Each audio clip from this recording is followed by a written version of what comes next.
Comparison करके देखा तो सोर्स ऑफ प्रोथ्रोम्बिन, अगर इस थ्रोम्बोप्लास्टिन, सोर्स ऑफ थ्रोम्बोप्लास्टिन का सोर्स कौन सा है? इंट्रिंसिक में कौन सा सोर्स होता है? डैमेज्ड प्लेटलेट्स हो गए और इंट्रिंसिक सोर्स, ठीक है, जो हमारी प्लेटलेट्स डैमेज हो जाते हैं वहाँ से हमें थ्रोम्बोप्लास्टिन मिलता है, ये इसका सोर्स होता है इंट्रिंसिक में।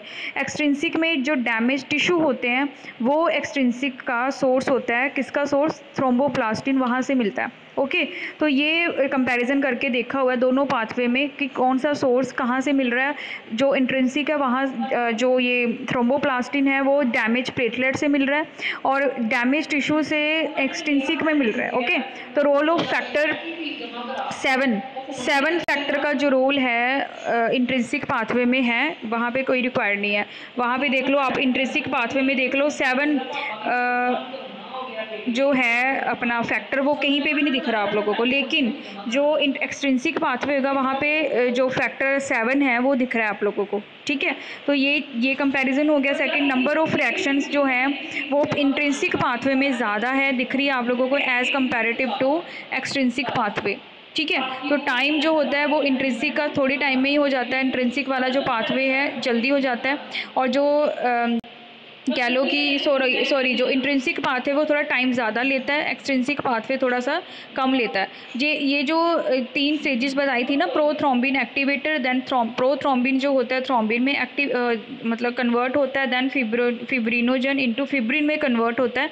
जो हम लोगों ने पीछे पाथवे पढ़े हैं ना, यही वही वाली चीज़ बताई हुई है इसमें। ठीक है, तो इसमें कंपैरिजन करके देखा। आगे स्टार्ट्स फ्रॉम एक्टिवेशन, जो इंट्रिंसिक की एक्टिवेशन है वो फैक्टर कौन से वाले फैक्टर से स्टार्ट हो रही है? 11 की 12 से।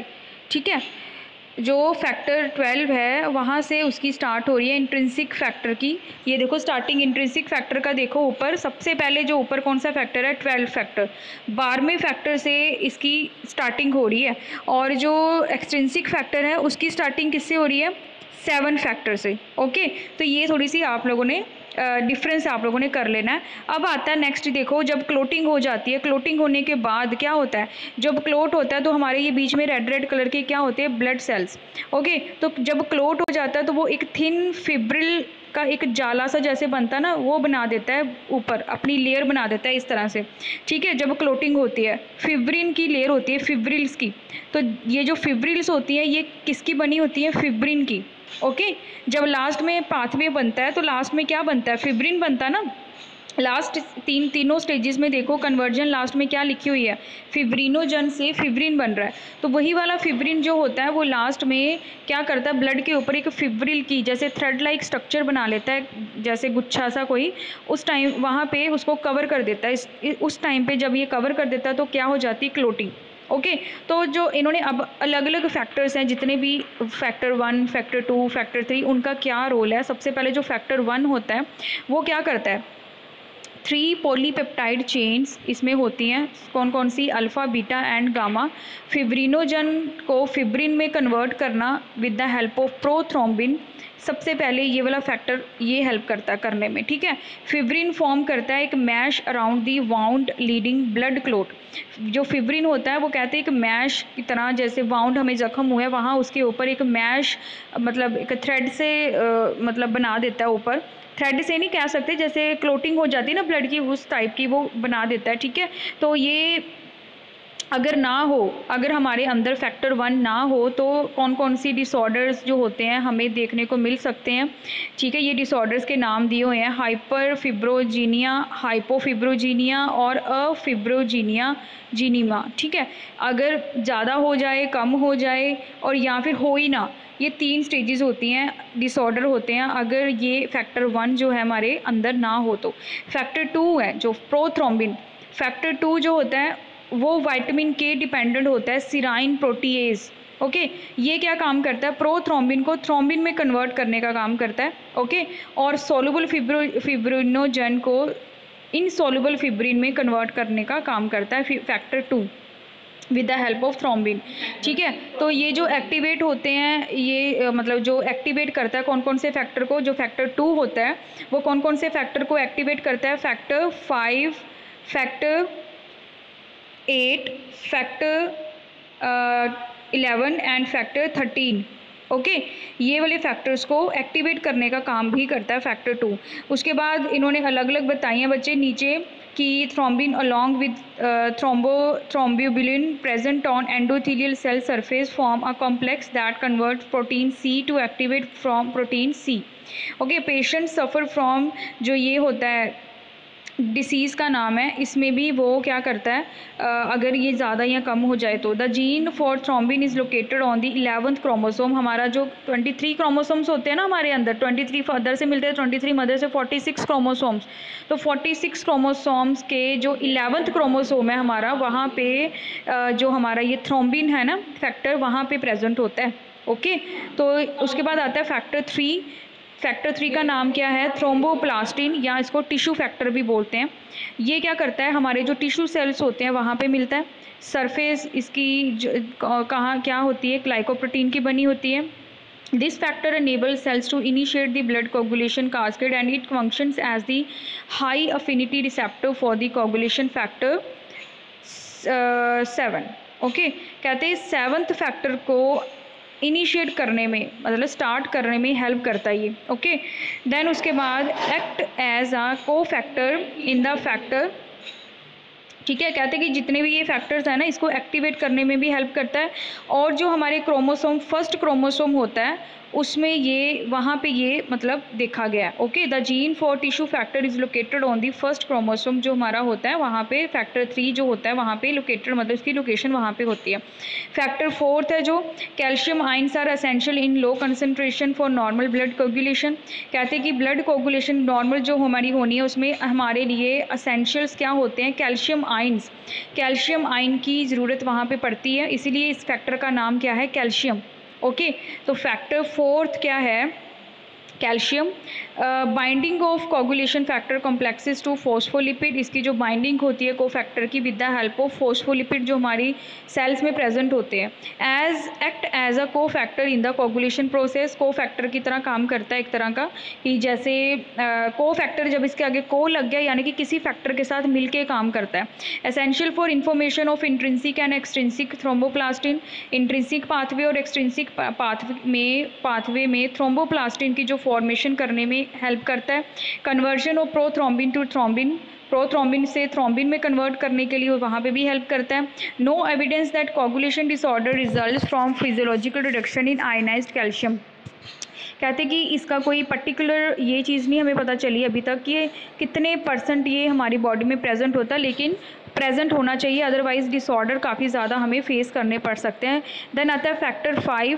फैक्टर 5 जो होता है वो एंजाइमेटिकली इनएक्टिव होता है, मतलब पहले वो इनएक्टिव होता है लेकिन कोई फिर उसके साथ में को फैक्टर अटैच होके उसको एक्टिवेट करने में हेल्प करते हैं। ठीक है, उसके बाद ये अलग अलग बच्चे दिए हुए हैं कि जो को फैक्टर 5 जो फैक्टर 5 होता है वो उसकी म्यूटेशन मतलब चेंजेस होने से कौन कौन सी डेफिशिएंसी हो सकती है, हमें ये नीचे डेफिशिएंसीज जो होती हैं वो दी हुई हैं, और ये कहाँ पे प्रेजेंट होता है, हमारे फर्स्ट क्रोमोसोम में।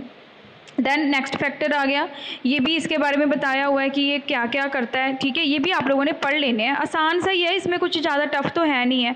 हर एक फैक्टर के बारे में बताया हुआ है कि इसके कारण क्या हो जाता है, कौन से क्रोमोसोम में प्रेजेंट है, एक एक करके मैंने पॉइंट्स में ही बनाया हुआ है, मैंने पैराग्राफ में लिखा ही नहीं है। तो पॉइंट्स ऐसे ही एज इट इज़ आप लोगों ने याद करने हैं, हर एक फैक्टर का नाम, हर एक फैक्टर का काम क्या होता है, वो चीज़ पॉइंट्स में जितने पॉइंट्स दिए हुए हैं ना, एटलीस्ट आप लोग सारे करोगे तो आप लोगों को 3-4 तो याद रहेंगे ही ना, देन फिर सफिशेंट है। ओके, तो मैंने इतना ज़्यादा लिखवाया ही नहीं है, इसमें सिर्फ ऐड उतना ही किया हुआ है जितना कि आप लोगों को ज़रूरत है। तो देन नेक्स्ट फैक्टर आता है, जैसे ये देखो डिफरेंट फैक्टर आ गए। उसके बाद नेक्स्ट है जैसे फैक्टर 9 है, उसको बोलते हैं क्रिस्मस फैक्टर। ठीक है, ये एक तरह का प्रोटीएज एंजाइम है, ठीक है, प्रो एंजाइम है जो प्रेजेंट होता है, जो इसकी प्रेजेंस से जो कैल्शियम एक्टिवेट करता है, मतलब फैक्टर 10 जो होता है ना हमारा, उसको एक्टिवेट करने में हेल्प करता है। उसके बाद एक्स क्रोमोसोम जो होता है हमारा, वहाँ पे प्रेजेंट होता है ये। इसके बारे में सारा कुछ ऐसे ही दिया हुआ है, जितने भी फैक्टर्स हैं ना नीचे, सबके बारे में आप लोगों ने खुद पढ़ लेना है, ये सारा जितने भी एक एक पॉइंट दिया हुआ है। ओके, ये मैंने बिल्कुल सिंपल लैंग्वेज में लिखा हुआ है, इसमें कुछ भी ज़्यादा टफ नहीं है। ठीक है, तो ये प्लीज़ आप कर लेना सारे। उसके बाद हम लोग नेक्स्ट टॉपिक करते हैं, ये देखो आगे नेक्स्ट आता है आप लोगों का, ये जो